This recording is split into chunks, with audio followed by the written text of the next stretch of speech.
Chemotherapy అనే విధానం లేకుండా క్యాన్సర్స్‌ని నయం చేయొచ్చా అనే క్వెషన్ ఈ మధ్య ప్రపంచవ్యాప్తంగా వస్తుంది.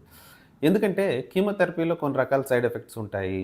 అవి మనకందరికి కామన్‌గా తెలిసేటట్టు జుట్టు ఊడిపోవచ్చు, కిడ్నీసు, లివర్ మీద ఎఫెక్ట్ చూపించొచ్చు, బాడీ మీద లాంగ్ టర్మ్‌లో effect చూపించొచ్చు, Boney growth, endocrine growth ఇలాంటి ఎఫెక్ట్స్ చాలా ఉంటాయి కీమోథెరపీలో. దీన్ని అవాయిడ్ చేయడానికి లేటెస్ట్‌గా కొన్ని రకాల మందులు ప్రపంచంలోకి వస్తున్నాయి. వాటిని ఇమ్యునోథెరపీ మందులు అంటూ ఉన్నాం.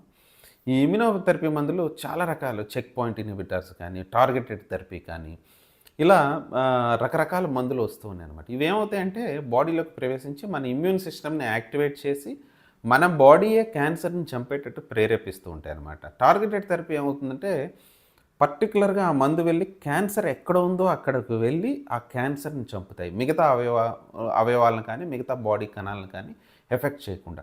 సో, ఇలాంటి మందులు వస్తూ ఉన్నాయి. రకరకాల డిసీజెస్‌లో వస్తున్నాయి.